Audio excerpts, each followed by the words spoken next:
Hello and welcome to my Foundation Beyond 50 series. In this series, I evaluate foundations to determine their performance on mature and not so perfect skin. I'm turning 50 this August and I have my fare of fine lines, wrinkles, enlarged pores, discoloration, and I am always looking for a foundation that will make my skin look younger and better. Today, I am trying out the Lancôme Teint Idol Care and Glow Foundation. This retails for $77 Canadian or $53 US for 1 fluid ounce, and it is available in 30 shades. I purchased the shade 105W.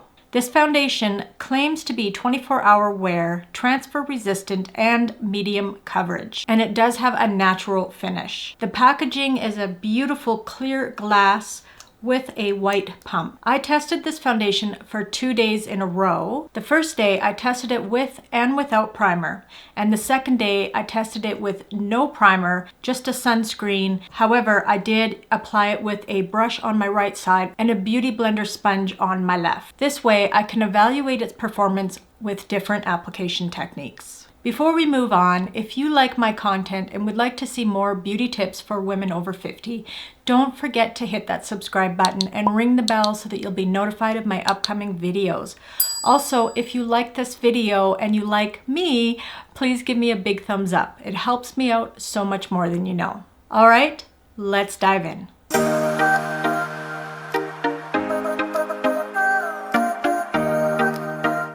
Day 1. I'm applying my Holy Grail primer, the Bobbi Brown Vitamin Enriched Face Primer, on my right side. And on my left, I'm not applying any primer.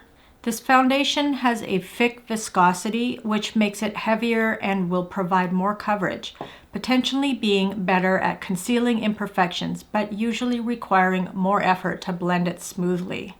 I'm using the BK Beauty 101 foundation brush to apply the foundation on both sides.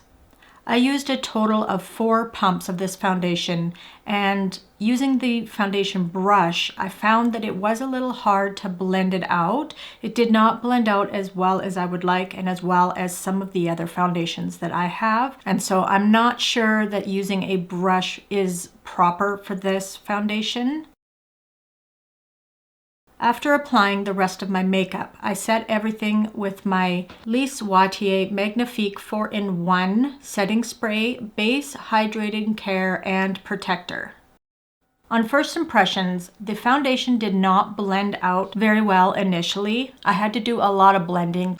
I also feel it does look natural on the skin. However, I did not find that it covered all of my redness, blemishes, and discolorations on my face. I would have needed to apply more layers to cover that. Okay guys, I'm here for my 4-hour check-in. This foundation does not seem to oxidize, which is really nice. It actually stays true to its color. It's hard for me to tell how much oil control this foundation has because I have dry skin. I actually don't have oily skin, so this isn't something I'm able to test. However, it does not seem to be settling into fine lines or wrinkles, so that is a bonus. I think it looks not too bad. So this is the 4-hour mark. I will see you back in another 4 hours. Okay, it has been 8.5 hours. It's now 9:30 at night. I'm just about ready to go to bed, so I thought I would quickly come and see you guys, see how the foundation is doing. I do have a little extra light on my face, just to let you guys know, because I feel like the camera will pick up my texture, I guess, my face texture, and just how this foundation is sitting. So I'm gonna just get into close here. I had to use 4 pumps in total, 2 on each side, and to me that's a lot. And it didn't even give me full coverage using those 4. You can still see, you know, redness shining through. Like I have a little blemish there. I have red around the nose that it has come off, but I didn't notice that it caked into my, it didn't settle into my fine lines. Like I can, yeah, it didn't settle, which is nice. This, I mean, my eyes are always aged, but Yeah, and I don't know if you guys remember, but this side I put the primer on, this side I did not, and I don't see a difference. I mean, it looks about the same on both sides as far as I'm concerned. This side, well, maybe not. This side does seem a little bit more dry, and my wrinkles are a little bit more pronounced, I feel like, on this side, but really, like, unless you're really looking close, you would never notice the difference. So, you know, I don't know if you don't need to use a primer with this, or maybe it's just, you know, I did my skincare routine this morning, and of course the moisturizer helps as well. And some people don't use primers. You know, I think it just depends on the person and how their skin is with different foundations. On day 2, I did not use any primer. However, I did use my Haru Haru sunblock, and I applied the foundation with a brush on my right side and with a damp beauty blender on my left. After applying the rest of my makeup, I did set it with my Lise Watier Magnifique finishing spray, and I set it with this spray the first day as well. Okay, I'm going to move on with the rest of my day, and I will return in 4 hours for a check-in. I'm back after 4 hours and 15 minutes, so let's take a look to see how it's doing. Now, on first glance, I can definitely tell that it has rubbed off on my nose. It caked in the crease of my nose there, and I have like a tiny blemish there, another one up here that it didn't cover. I mean, yeah, it's rubbed off here. And where I was wearing my glasses, you could see that it's kind of taken it off there as well. Definitely not one of my favorites. You know, it didn't cover a lot of my discoloration scars. This was an acne scar. It didn't cover that. It didn't oxidize, which is nice. It's staying true to its color.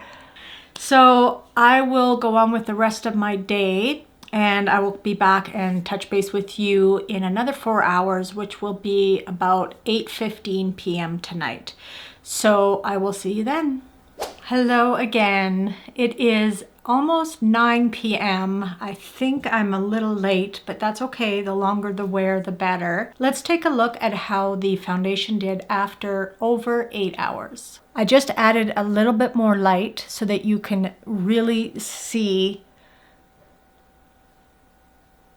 You can see it caked in the crease of my nose, no more than it did 4 hours ago, but it did. And yeah, like it's rubbed off. I was wearing my headphones today because I've been editing, and it doesn't seem like it disturbed anything on the sides. However, it is pretty much gone on my nose, on my chin, and my upper lip. So this whole section has pretty much just rubbed it right off. So yes, I did blow my nose a couple of times. I ate dinner, so of course I wiped my mouth with a napkin, but I'm not too sure about the longevity of this. I will say that I found that the foundation looked better yesterday on the side that I used the primer. I used the primer, I believe, was on my right side, and on the left side, I did not use any primer. I mean, both sides looked fine with and without the primer. I couldn't tell that much of a difference.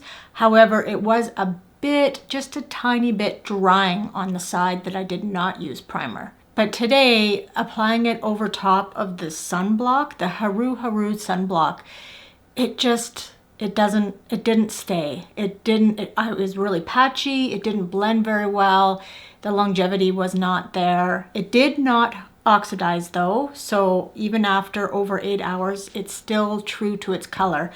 It's just not sitting right with the sunblock underneath. So all in all, I had to use 4 pumps in total both days, so 2 on each side, which in my opinion is way more foundation than you need to use, especially if you're not layering to get full coverage. I have just medium coverage. I didn't layer it, and it didn't blend well on my skin. Now, this is not to say that this is not going to be a good foundation for you. Everybody has different skin types. Of course, it's going to come down to your prep. It's going to come down to the primer that you use. You know, if you are wearing sunblock under it, there's so many different factors when it comes to foundations. So just because it didn't work on my skin does not mean that I'm saying don't go buy it, because it is a decent foundation. It's just, you definitely need to play around with, you know, maybe different sunblocks, how it's going to sit on each one, how it's going to sit on each primer.